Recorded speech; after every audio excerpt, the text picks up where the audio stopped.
I was reviewing a client's tax documents when my phone buzzed. Family group chat. Adrian. Big news coming soon. Can't say what yet, but it's massive. Mom immediately.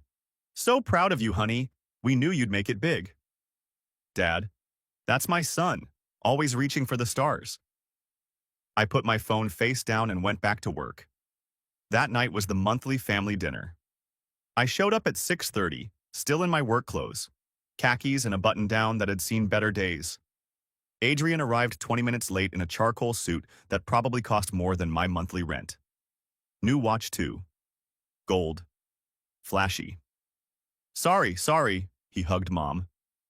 Client call ran late. You know how it is. Dad stood up to shake his hand. No apologies necessary. Business waits for no one. We sat down. Mom brought out lasagna. Adrian dominated the conversation immediately. So I just got back from Miami. Unbelievable networking opportunities down there.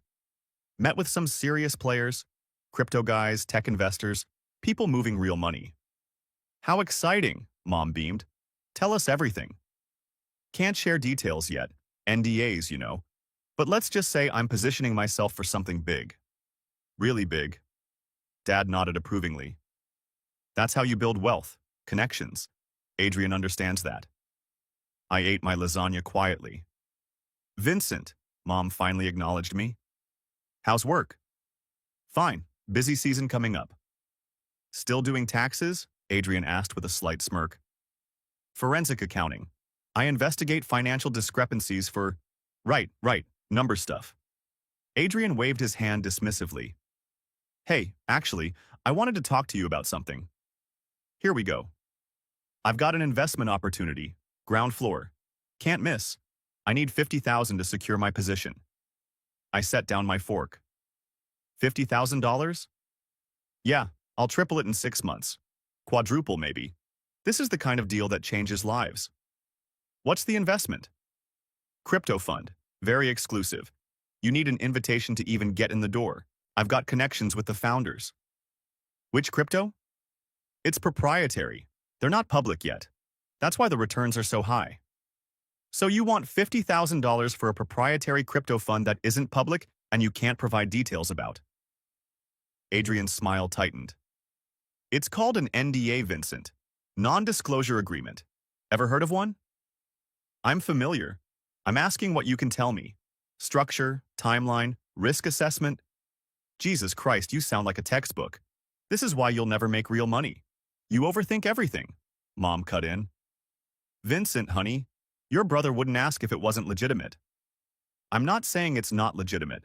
I'm saying I need information before investing $50,000. Adrian leaned back. You know what? Forget it. I thought you'd want in on something big, but clearly you're not ready for this level.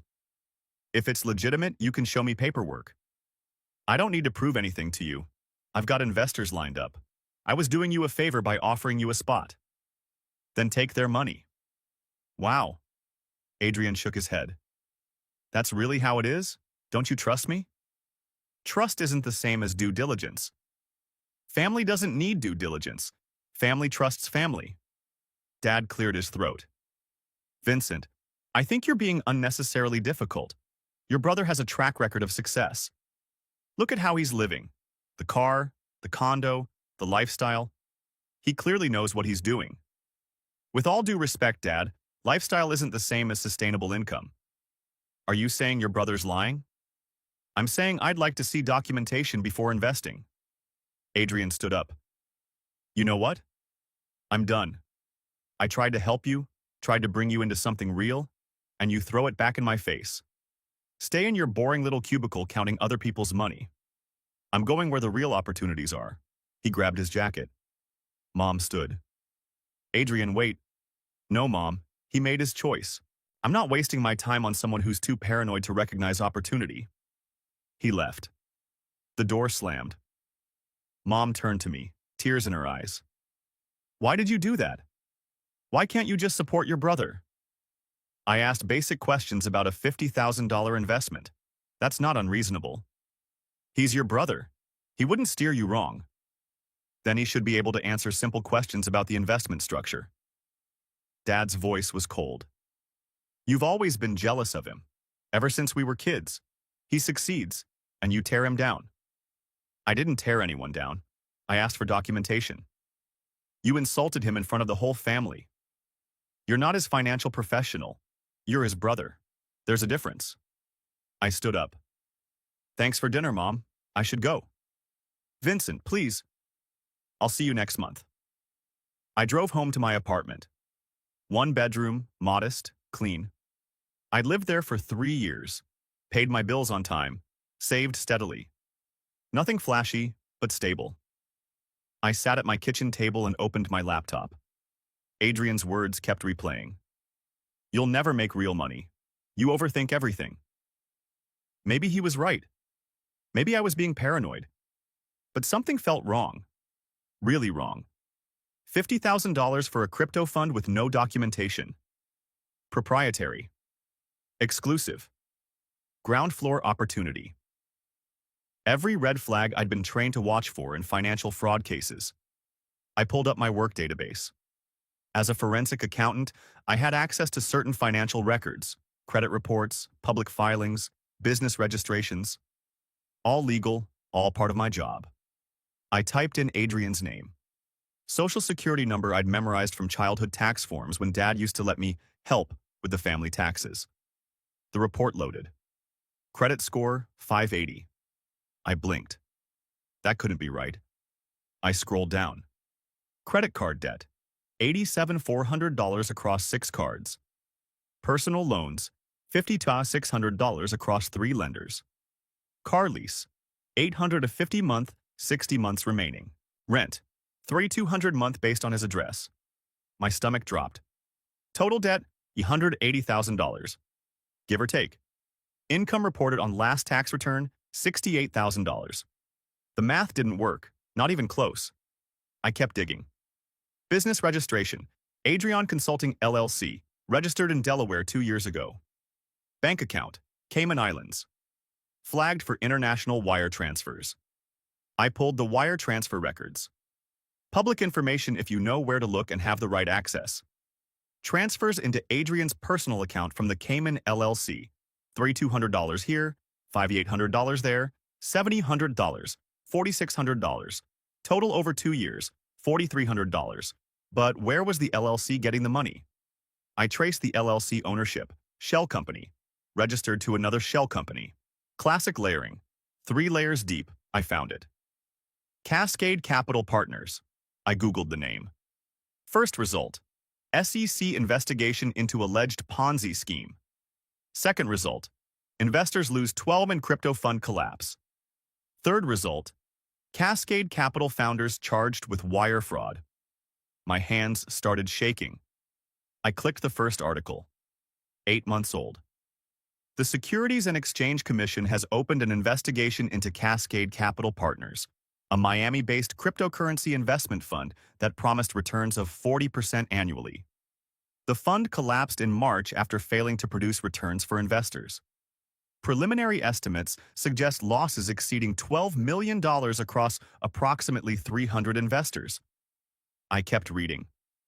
Cascade Capital, operated by recruiting new investors through exclusive networking events held at luxury venues in Miami, the Bahamas, and other high-end locations. Recruiters received commissions ranging from 5 to 10% of funds brought in. Recruiters. Networking events. Luxury venues. Miami. Bahamas. I pulled up Adrian's social media. Scrolled through the last 2 years. Photo. Adrian on a yacht. Caption. Another successful week in Miami. Nothing like networking with the best. Photo. Adrian at a rooftop party. Caption. Bahamas business retreat. When you love what you do, it's not even work. Photo. Adrian with 3 men in suits. Caption. Closed another deal with these legends. Big things coming. I reverse image searched the third photo. Found it on a blog post from 18 months ago. Cascade Capital's exclusive investor. Mixer, Miami edition. The 3 men were identified. 2 were now under indictment. I kept scrolling through Adrian's cached photos. Most were deleted now, but the internet remembers everything. Photo from 2 years ago. Adrian on a dock. Small plane visible in background. Caption: Private Island Business Retreat. This is how the 1% operate. Comments under the photo, before Adrian deleted it. Dude, that's sick. What island? Adrian's reply: Can't say. Very exclusive. Invitation only. I zoomed in on the plane's tail number, ran it through an aviation database, registered to a shell company. Same type of layering as the Cayman LLC. I found 3 more deleted photos, all from island retreats, all with the same vague captions about networking and exclusive opportunities. Flight records showed Adrian made 4 trips to a private airstrip in the Caribbean over 18 months. The airstrip served one location, a privately owned island. I searched the island's owner. My blood went cold. Real estate mogul. Billionaire. Notorious for networking parties with powerful men. Currently under federal investigation for... I stopped reading. Adrian hadn't just recruited for a Ponzi scheme. He'd recruited people at parties on a private island owned by someone who was now facing charges I didn't even want to think about. I sat back in my chair. Adrian wasn't a consultant. He was a recruiter for a Ponzi scheme. And worse, the $50,000 he wanted from me? That would have made him another $2,500 in commission, if the fund hadn't already collapsed. That's why he was drowning in debt. The money had dried up 8 months ago when Cascade went under. He'd been living on credit cards ever since, maintaining the lifestyle to keep up appearances. All those business trips, all that networking. He'd been recruiting retirees and middle-class families to invest their savings into a scam that promised impossible returns. At parties on a private island owned by a man under federal investigation. And when it collapsed, he walked away with his commissions while they lost everything. My phone buzzed. Text from Adrian. Thanks for embarrassing me in front of the family. Real mature, Vincent. I stared at the message. Then at the screen full of evidence. Wire fraud. Securities violations. Participation in a Ponzi scheme. Private island parties with a man facing federal charges. My brother wasn't just in debt. He was a criminal. And my parents had no idea. I didn't sleep that night.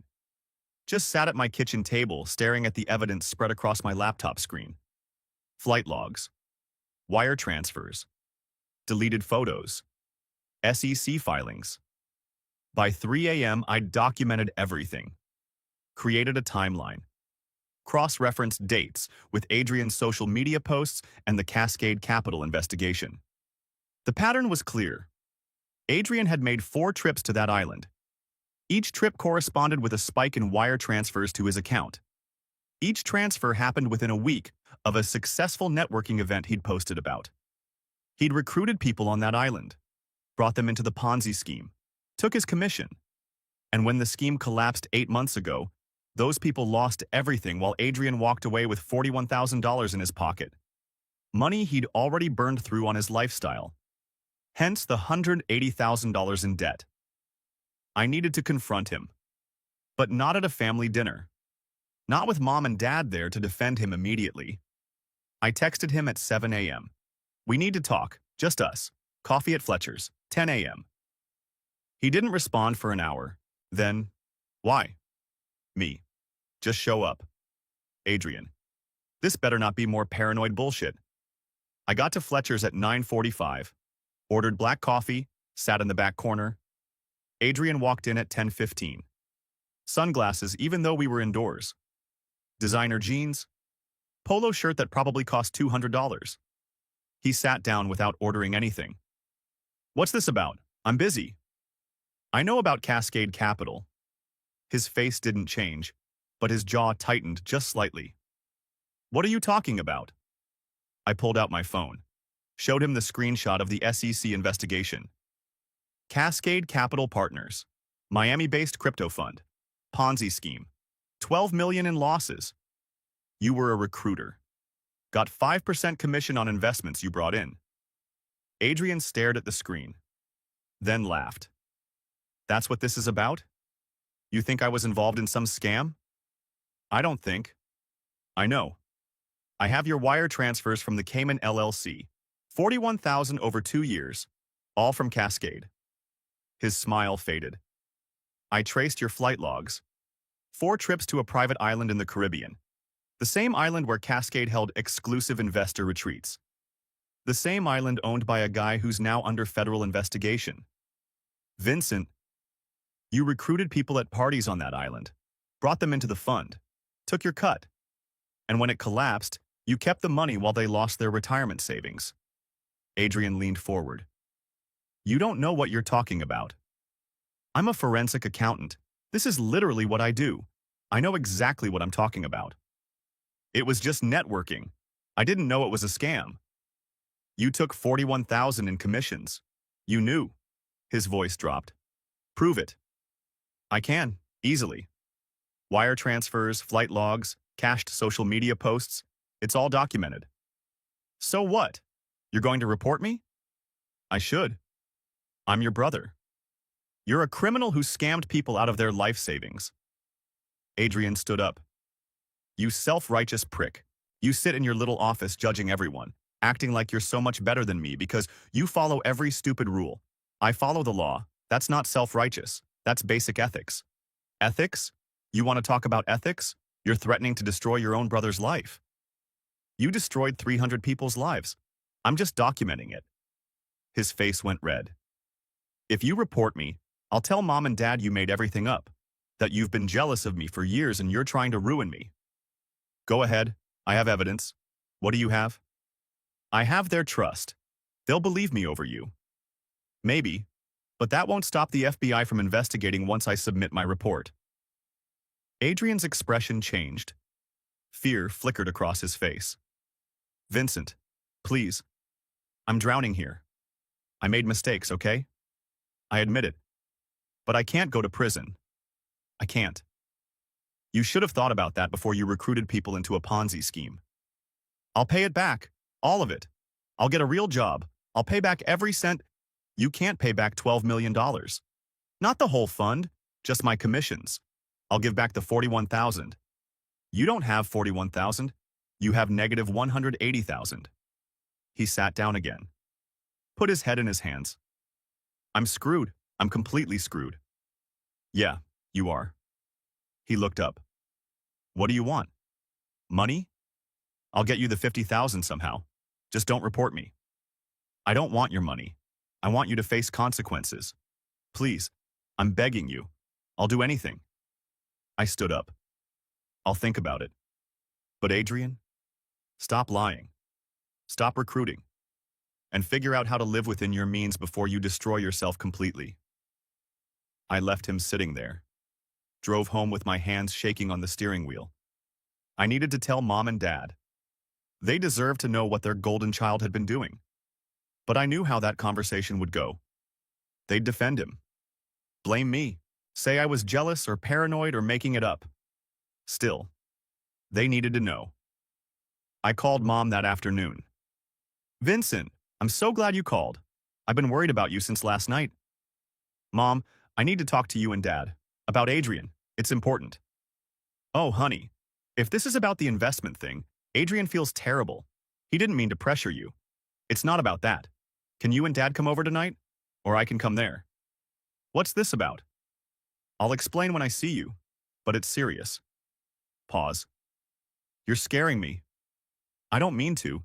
I just need you both to hear this. They came over at 7. Mom brought cookies, like this was a social visit. We sat in my living room. Dad looked uncomfortable in my second-hand armchair. So, Dad said, what's this about? I opened my laptop, pulled up the files I'd organized. Adrian's in trouble, serious trouble, and I need you to listen to everything before you react. Mom's face went pale. Is he sick? Did something happen? He's not sick, but he's involved in something illegal. That's ridiculous. Mom, please, just listen. I showed them everything. The credit report, the debt, the Cayman LLC, the wire transfers, the Cascade Capital investigation, the flight logs to the private island. They sat in silence. I showed them the cached photos. Adrian on the dock with the plane. The comments about exclusive, and invitation only. I showed them the SEC filings, the charges against Cascade's founders, the $12 million in losses. When I finished, the silence was deafening. Mom's hands were shaking. This can't be real. Adrian wouldn't. He's not. I confirmed everything. Multiple sources. It's real. Dad's voice was flat. You're telling us our son was recruiting people into a Ponzi scheme? Yes. At parties on a private island? Yes. And you have proof of this? All of it. Mom started crying. How could he? How could he do this to people? I don't know. Dad stood up, paced to the window, looked out. What are you going to do? He asked quietly. I don't know yet. That's why I'm telling you first. He turned around.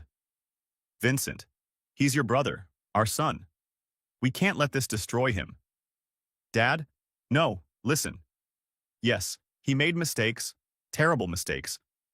But turning him in? That's not going to help anyone. The investors already lost their money. Putting Adrian in prison won't bring it back. It's not about bringing it back. It's about consequences, about accountability. Mom wiped her eyes. Vincent, please.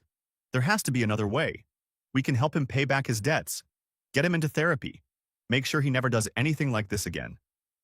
Mom, he recruited people at parties on a private island owned by a man under federal investigation. This isn't a mistake. This is criminal behavior. He's still our son. And those investors were people's parents, their grandparents, people who trusted him and lost everything. Dad's voice got hard. What do you want from us, Vincent? You want us to disown him? Turn our backs on our own son? I want you to acknowledge what he did was wrong, really wrong, and that he needs to face consequences. We acknowledge it's wrong, but family protects family. That's what we do. Even when family commits fraud? Even then, we help him make it right. We don't destroy him. I looked at both of them, saw the desperation in Mom's eyes, the stubbornness in Dad's expression. They weren't going to help me. They were going to protect Adrian, no matter what. I need to think about what to do next, I said. Vincent, promise us you won't report him, Mom said. Please, just give us time to figure this out as a family. I can't promise that. He's your brother. He's a criminal who hurt innocent people. Brotherhood doesn't erase that. Dad stepped closer. If you report him, you're choosing strangers over your own family. Is that really what you want? I'm choosing what's right. What's right is protecting your family. No, what's right is holding people accountable for the harm they cause. Mom stood up. Then you're not the son I raised. The Vincent I raised would never betray his own brother like this. That hit harder than I expected. The Vincent you raised wouldn't have become a forensic accountant if he didn't care about financial crimes. This is different. How? How is it different? She didn't answer, just grabbed her purse. Gerald, we're leaving. I can't be here right now. Dad followed her to the door, turned back. If you report him, Vincent, don't expect us to forgive you. This family will never be the same. It's already not the same, Dad. You just don't want to admit it. They left. I sat alone in my apartment, surrounded by evidence of my brother's crimes, abandoned by my parents for refusing to cover it up. My phone buzzed. Text from Aunt Diane. Monica just called me crying. Said something about Adrian being in trouble and you threatening the family. What's going on? I called her. Explained everything. When I finished, she was quiet for a long moment. Vincent, what does your gut tell you to do? Report it. People were hurt. He should face consequences. Then do it. Mom and Dad will never forgive me. Maybe not, but you'll be able to sleep at night. Can you say the same if you cover this up? No. Then you have your answer. After we hung up, I sat at my kitchen table for 2 hours, staring at the evidence, thinking about Adrian, about my parents, about 300 investors who'd lost everything, about what was right versus what was easy. At midnight, I made my decision. I opened a new document and started typing. Report of Financial Crimes. Adrian Morrison. Submitted to FBI Financial Crimes Division. My hands didn't shake this time. They were steady. Because I knew for the first time in my life I was doing something that actually mattered. even if it cost me everything. I submitted the report at 2 a.m. Detailed documentation, wire transfers, flight logs, cached social media posts, SEC filings. Everything cross-referenced and time-stamped. 27 pages. I included a cover letter explaining my relationship to the subject and my credentials as a forensic accountant. Made it clear I had no financial interest in the outcome, just a legal and ethical obligation to report financial crimes. Hit submit. Closed my laptop. Went to bed. Didn't sleep. The next morning, my phone started ringing at 7 a.m. Adrian. I didn't answer. 11 more calls over the next hour, then texts. What did you do? Call me now. Vincent, I swear to God if you reported me. You're destroying my life. How could you do this to me? I blocked his number. Mom called. Dad called. I sent them both to voicemail. Then Aunt Diane texted, "How are you holding up?" Me. "Okay, did it last night?" Diane. "Proud of you. This won't be easy, but you did the right thing." Me. "Doesn't feel right yet." Diane. "It will, eventually." 2 weeks of silence. I went to work, came home, ate alone, slept badly. No contact from my family. I'd expected that. What I hadn't expected was the relief. No more group chat drama. No more Adrian bragging about fake success. No more mom asking why I couldn't be more like my brother. Just quiet. 3 weeks after I submitted the report, I got a call from an unknown number. "Mr. Morrison, this is Special Agent Hayes with the FBI Financial Crimes Division. Do you have a few minutes to talk?" My stomach dropped. "Yes. We received your report regarding Adrian Morrison. I wanted to let you know we've opened an investigation based on your documentation." "Okay." "Your evidence was extremely thorough. We've been building a case against Cascade Capital's associates for months, but we didn't have Adrian Morrison on our radar.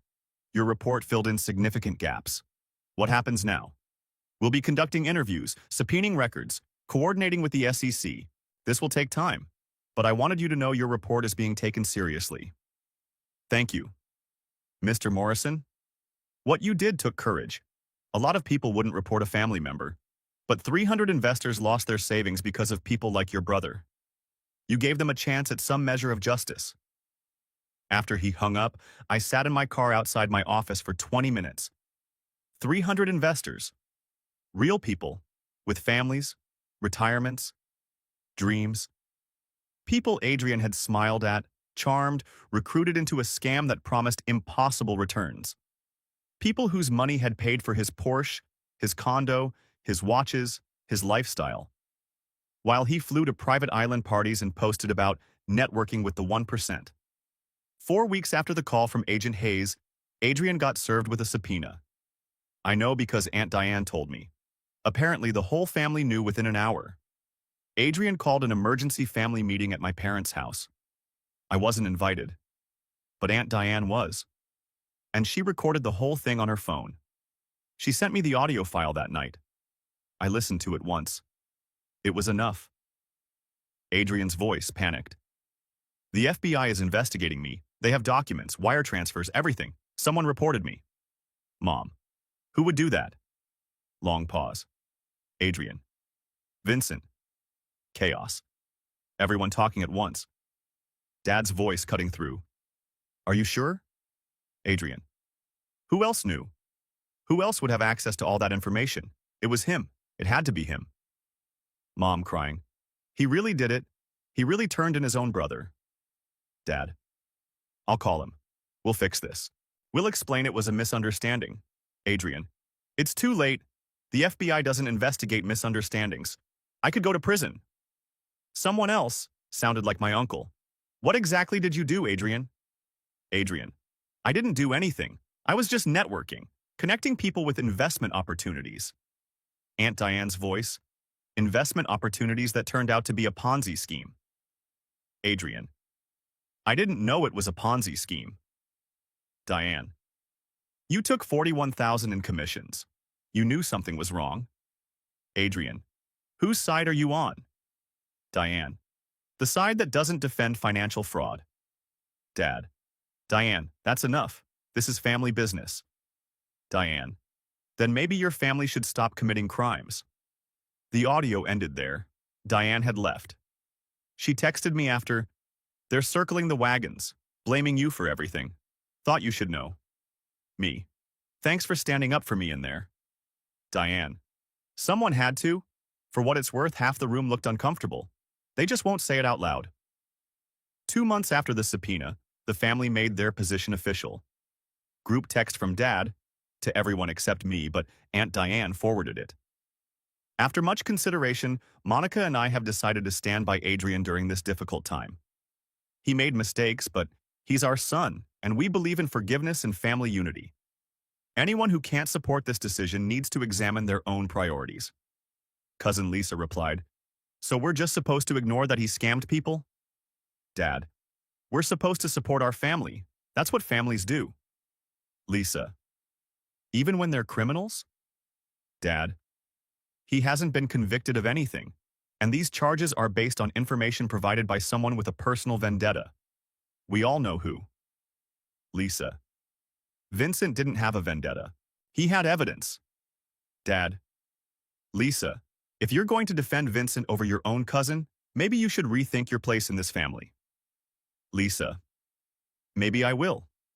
She left the group chat. Texted me an hour later. "Just wanted you to know I believe you. What Adrian did was wrong. Don't let them make you feel guilty." Me. "Thanks. That means a lot." Lisa. "Mom says half the family is privately on your side. They're just scared of your parents." Me. "Scared of what?" Lisa. "Being cut off. Your parents have made it clear you're either with Adrian or against the family." 3 months after my report, the indictment came down. Adrian Morrison charged with wire fraud, conspiracy to commit securities fraud, and money laundering. It made the local news. Small story, but there. Local man charged in connection to 12 million Ponzi scheme. My phone exploded. Dozens of messages from people I'd gone to high school with, college classmates, former co-workers. "Is this your brother? I can't believe this. Did you know?" I didn't respond to any of them, but I did get one message that mattered. From a number I didn't recognize. "Mr. Morrison, this is Janet Keller. You don't know me, but my husband and I lost $87,000 to Cascade Capital, our retirement savings. When I saw your brother's name in the indictment, I looked you up. Found out you're the one who reported him. I wanted to say thank you.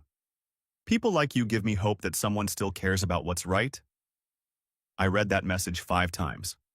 Saved it. Printed it out and put it in a frame on my desk at work. The arraignment was scheduled for early December.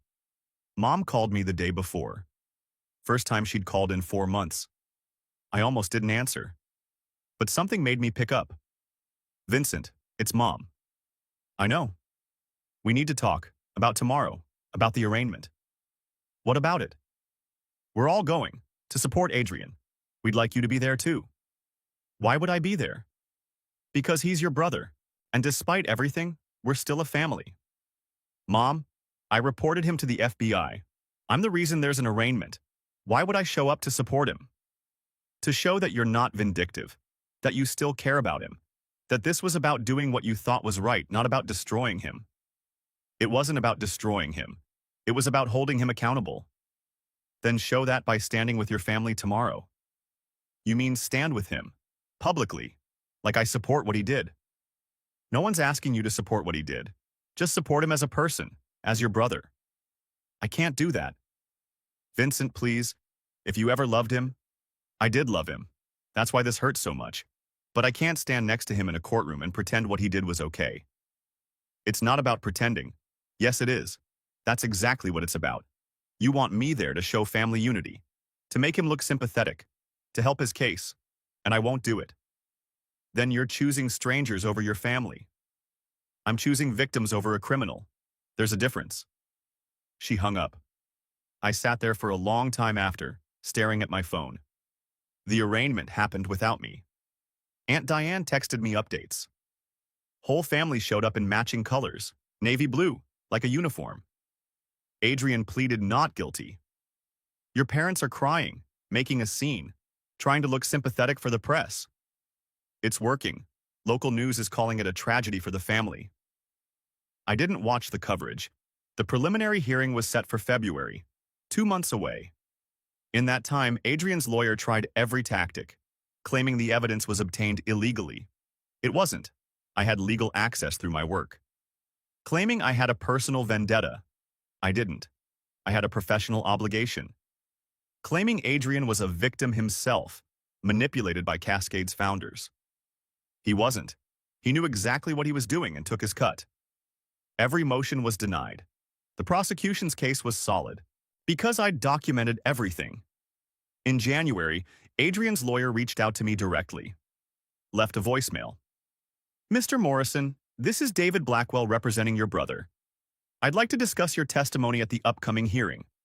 It's in everyone's best interest to present a united front. Please call me back." I didn't. He called again. "Mr. Morrison, I understand there's been family tension, but this is about your brother's future. A conviction could mean years in prison. I'm sure that's not what you want. We should talk." I called Agent Hayes instead. "Is Adrian's lawyer allowed to contact me like this?" "Technically, yes, but it's inappropriate. He's trying to influence your testimony. Don't engage with him." "I won't." "Good. Because we need you for the hearing. Your testimony is crucial." "I'll be there." The hearing was February 14th, Valentine's Day. Ironic. I took the day off work, wore a suit, drove to the courthouse. The prosecution had prepped me the week before. What to expect, how to answer questions, staying calm under cross-examination. I walked into the courtroom at 9 a.m. My entire family was there. Front row behind Adrian's table. Mom, Dad, Adrian, aunts, uncles, cousins I hadn't seen in years. All wearing navy blue again. They saw me walk in, sit on the prosecution's side. Mom's face crumpled. Dad's expression hardened. Adrian stared at me with pure hatred. The hearing lasted 4 hours. I testified for 90 minutes. Walked through every piece of evidence.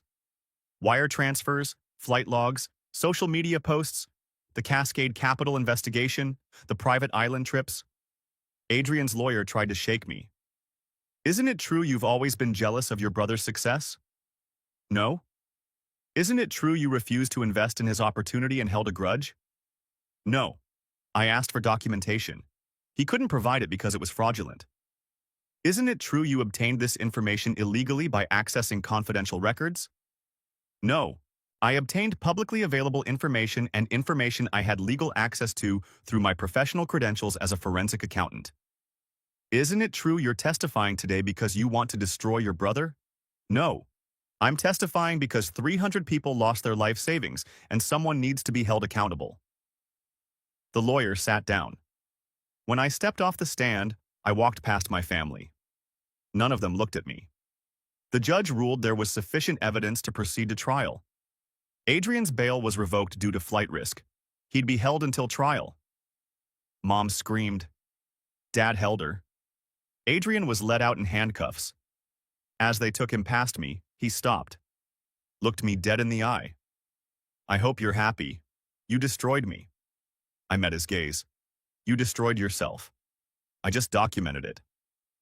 Outside the courthouse, reporters swarmed. I pushed through them without commenting. Got to my car, locked the doors, sat there shaking. My phone buzzed. Text from Aunt Diane. "You were incredible in there. Proud of you." Me. "Thanks. I feel like I'm going to throw up." Diane. "That's normal. You just testified against your brother. Anyone would feel sick." Me. "Did I do the right thing?" Diane. "Yes, without question." I drove home, collapsed on my couch, stared at the ceiling for 2 hours, felt nothing. Then, everything. Then, nothing again. My phone rang, unknown number. I answered anyway. "Mr. Morrison, this is Janet Keller again. I was at the hearing today, sitting in the back. I heard your testimony." "Okay."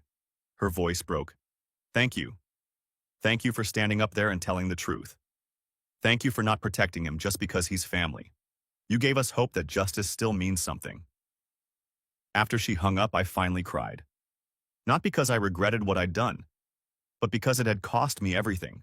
And somehow, that made it worth it. The trial lasted 3 weeks. I testified twice. Adrian's lawyer tried harder the second time to paint me as vindictive, jealous, untrustworthy. It didn't work. The wire transfers didn't lie. The flight logs didn't lie. The deleted social media posts didn't lie. Numbers never do. The jury deliberated for 6 hours. Guilty on all counts. Sentencing was set for 2 weeks later. I didn't attend. Aunt Diane sent me updates. 4 years federal prison, $180K restitution to victims, 3 years supervised release after. Adrian had cried, begged the judge for mercy, said he'd made mistakes but didn't deserve to lose his whole life. The judge reminded him that 300 people had lost their life savings. That felt like losing whole lives too. He was remanded immediately. Mom and Dad left the courtroom devastated, didn't speak to reporters, just got in their car and drove away. I got one text from Dad that night. I hope you can live with what you've done. I deleted it. 6 months after Adrian went to prison, Mom called from another new number. I answered. Vincent. Her voice was hollow. Your brother's in prison. Your father barely speaks. Our friends stopped inviting us places. The church asked us to step back from volunteering. Our family is destroyed. Adrian destroyed it. I just refused to help hide it. You could have handled this privately. Family therapy, repayment plans. You didn't have to destroy him publicly. 300 people lost everything. It wasn't private. They were strangers. They were people, real people, with families. And Adrian took everything from them so he could pretend to be successful. Silence. I don't know if I can forgive you for this, she said. I'm not asking you to. She hung up. I didn't hear from them again for over a year. Life got quiet. Simpler. I got promoted at work. Senior forensic accountant. Led my own team on a major embezzlement case. We recovered $4 million for a nonprofit that had been systematically drained by their CFO. Started dating someone. Her name was Rebecca. She was a teacher. Kind, grounded, asked good questions. Told her about Adrian on our 5th date. That must have been impossible, she said. It was necessary. Still, losing your family over doing the right thing, that's not fair. Life's not fair, but at least I can sleep at night, she smiled. That's what I like about you. You actually mean that. 2 years after Adrian went to prison, I got a letter. From him. Prison envelope. Shaky handwriting. Vincent, I've had a lot of time to think. About what I did, about the people I hurt, about you. I hated you for a long time. Blamed you for everything. Told myself you destroyed my life out of jealousy. But my therapist here keeps asking me, who made the choices that led to prison? Vincent or you? And the answer is me. Every time. I recruited those people. I took the money. I knew the returns were impossible. I just didn't care because I liked the lifestyle. I'm sorry. For what I did to those investors. For asking you to invest. For dragging you into my mess. For hating you when you were the only one telling the truth. I don't expect forgiveness. I don't deserve it. But I wanted you to know I finally get it. You didn't destroy me. I destroyed myself. You just refused to help me cover it up. Adrian. I read it 3 times, put it in a drawer. Didn't respond. But I didn't throw it away either. 6 months later, Adrian was released early for good behavior. 2.5 years served. Aunt Diane told me he moved to a halfway house in another state. Got a job in a warehouse. Was living quietly. He asked about you, she said. Asked if you were doing okay. What did you tell him? That you're doing great. And that if he wants to talk to you someday, he needs to earn it first. Good answer. 3 years after the trial, I got invited to a victim restitution hearing. Janet Keller was there. The woman who'd lost $87,000. She'd gotten back $18,000 through the restitution process. Not everything, but something. She hugged me when she saw me. You changed my life, she said. Not because of the money, because someone finally cared enough to hold him accountable. That meant more than you know. On the way out, I ran into Agent Hayes. Mr. Morrison, good to see you. You too. Wanted you to know, your report led to 3 more arrests. Associates of Cascade we didn't know about. Your documentation was airtight. Glad it helped. More than helped. You probably saved dozens of people from getting scammed by them in the future. He shook my hand.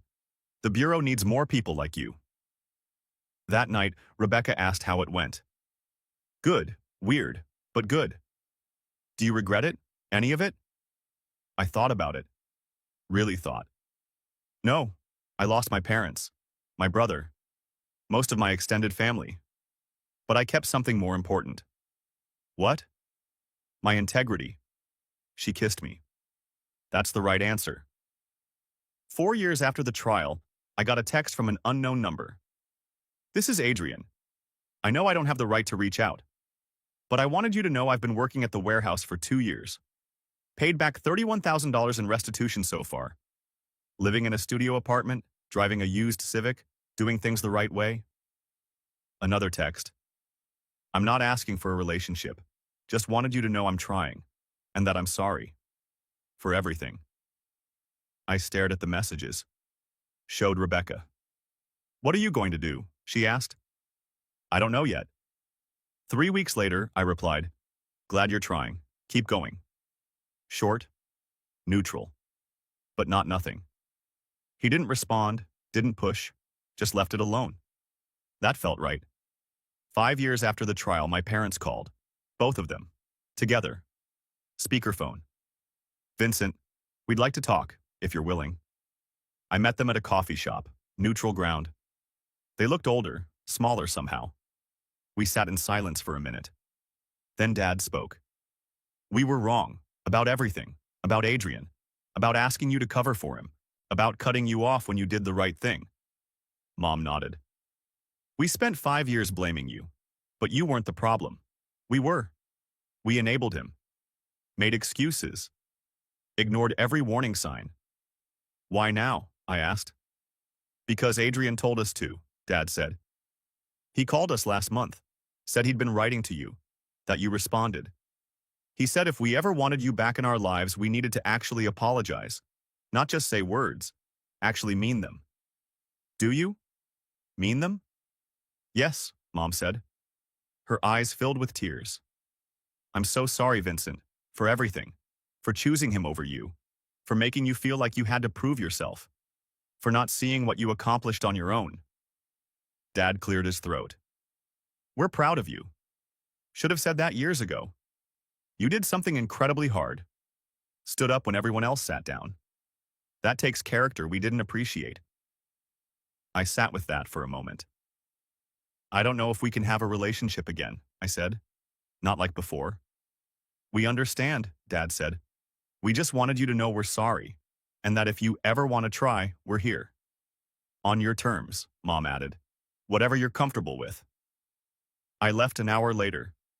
Didn't promise anything. Didn't commit to dinners or holidays. But I didn't close the door completely either. 6 months after that coffee, Rebecca and I got engaged. I invited my parents to the engagement party. Small gathering. They came. Stayed in the background. Didn't make it about them. Adrian sent a card. Congratulations. Nothing more. At the party, Aunt Diane pulled me aside. You know what I'm most proud of? She said.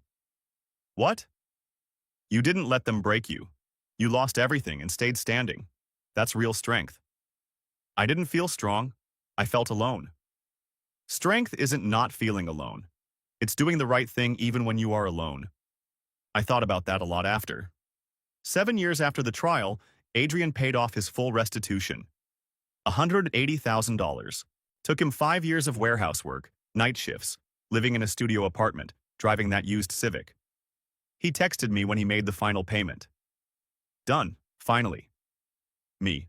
That's good, really good. Him. Thank you. For what you did. Took me 7 years to say it, but thank you. Me. You did the work, that's on you. Him. Still. Thank you. We started texting occasionally after that. Surface stuff.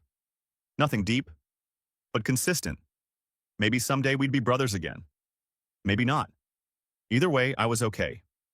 Because I'd learned something important through all of this. Doing the right thing doesn't always feel good. It doesn't always lead to happy endings or reconciliation or family unity. Sometimes it just leads to being able to look at yourself in the mirror without flinching. And that's enough. I'm a forensic accountant. I follow the numbers. And the numbers never lie. Not about fraud. Not about consequences. Not about what matters. 7 years ago, I had a choice. Protect my brother or protect the truth. I chose the truth. Lost my family, found my integrity, and built a life I'm actually proud of. That's the only number that matters now.